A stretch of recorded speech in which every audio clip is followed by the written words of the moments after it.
Welcome to the channel, you guys.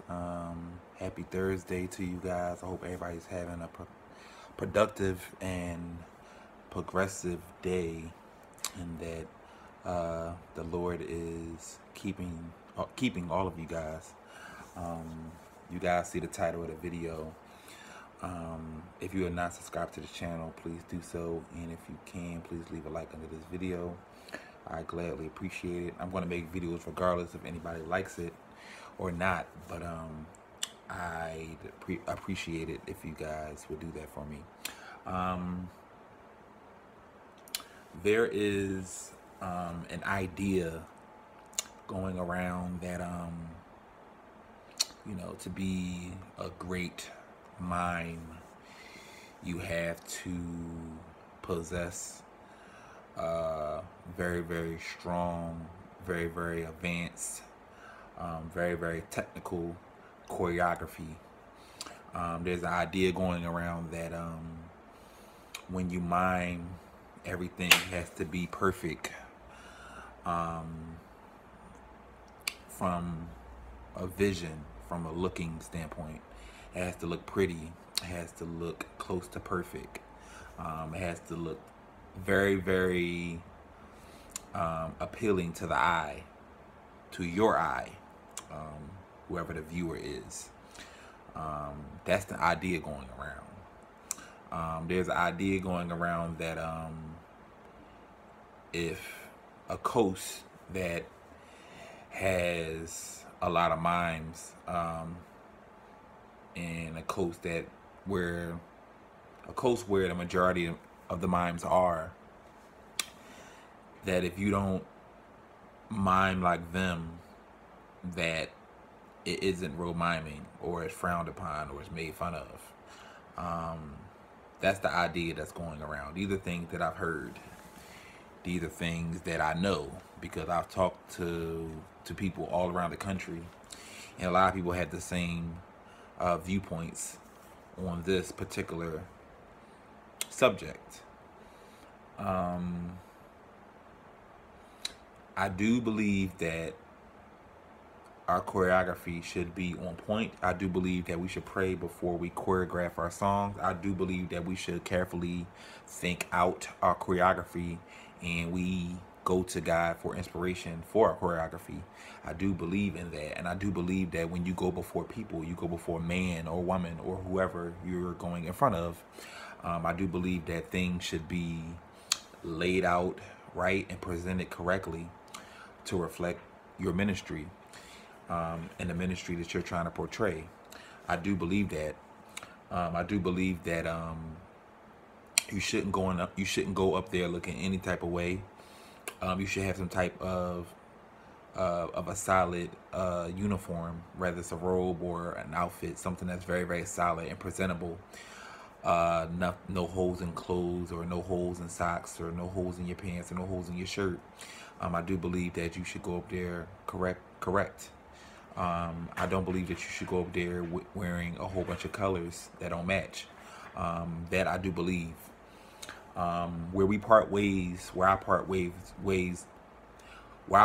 with a lot of mimes is that I don't think that those things should be the make or break of a ministry, and I don't spotlight those things as the most important things in my ministry, what you wear and how you dance. As ministers of mime, I do believe that we should always do things in decency and in order, and I do believe that we should be close to perfectionists with this craft. I do believe that we should approach this craft in the proper way and go through the proper channels to do so. I believe that.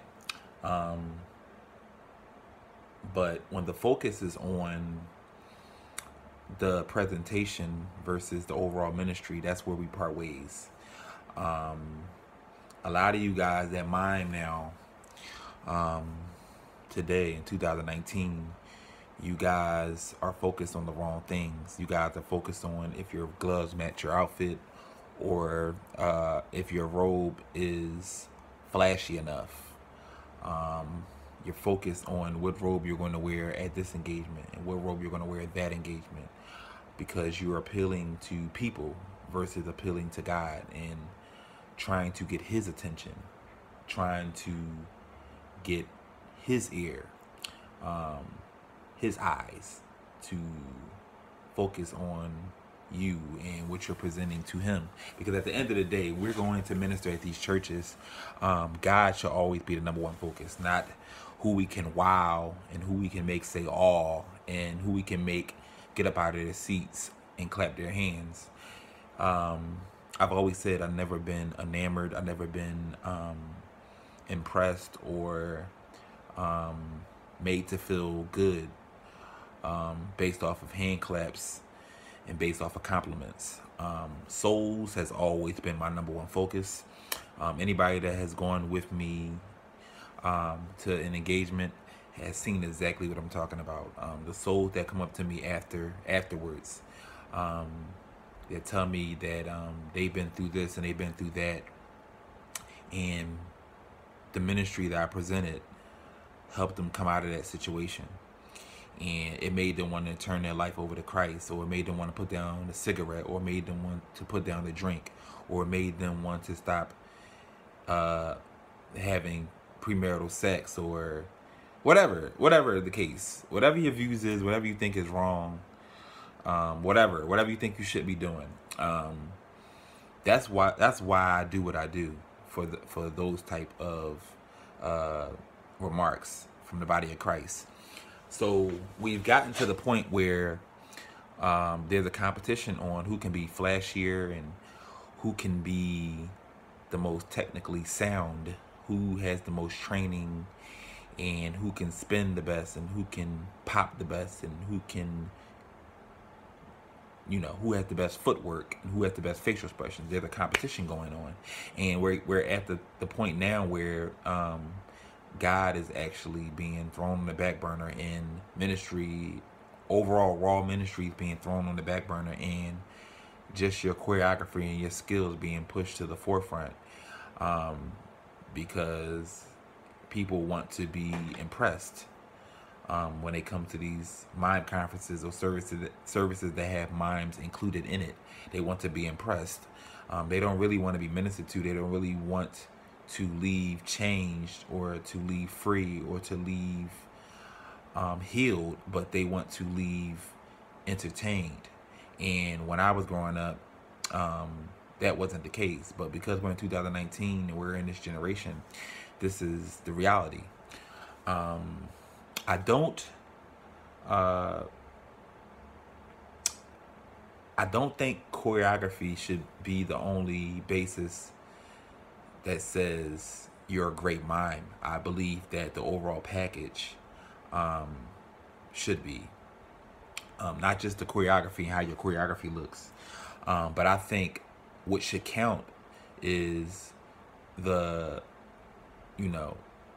being unorthodox and being unique. That should be factored in, because a lot of us are clones of other people. A lot of us who mime, we pattern our mime ministries off of who we were inspired by. And it's good to be inspired by somebody. It's good to take advice and take pointers from people, but God gave you a ministry, so you should try to find your own lane. You should try to find your own image, and not try to be in somebody else's image. I don't measure great mimes by their choreography. I measure it by how effective you are when ministering. I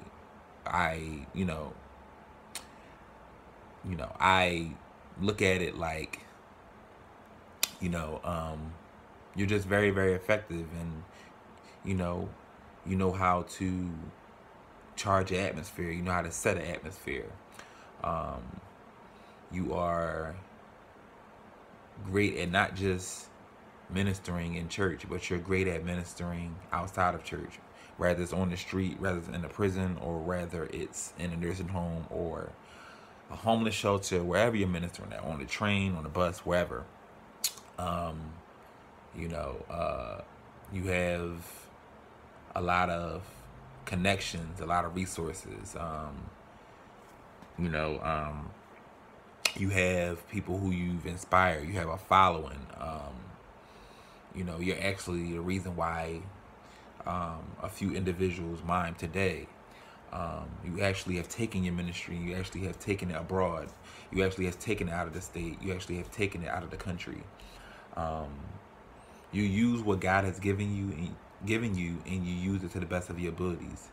You take it, you perfect it to the best of your abilities, and then you take it to the nations. A lot of us that are great in goat mimes, as I say, aren't always going to have the best choreography in the world, because I believe, and it's just my opinion, I don't believe that's what matters. I always say, I'm from a city where a lot of people don't respect mimes. A lot of people don't. It's not a lot of mimes here, but to have a whole city, and you can ask my friends of today, because the majority of my friends are actually from out of state. I was the first mime that they knew in Philadelphia. It's a reason for that. And it wasn't on no negative stuff. It was my reach. I've been able to travel here, and then form connections here, form connections there. And as it has done nothing but extend my reach. And then my reach has got me to Canada. My reach has got me to Africa. My reach has got me to Mexico and London, and places like that. And going to Haiti this year, and going to Africa again this year, later this year, and going to Jamaica and doing my mime conference, part 2 of my mime conference. I believe goats, they transcend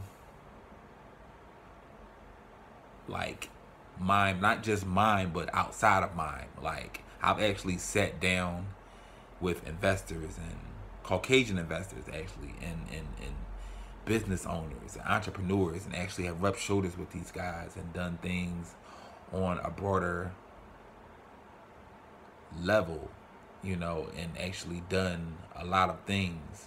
I've actually mentored a lot of kids, and I've actually provided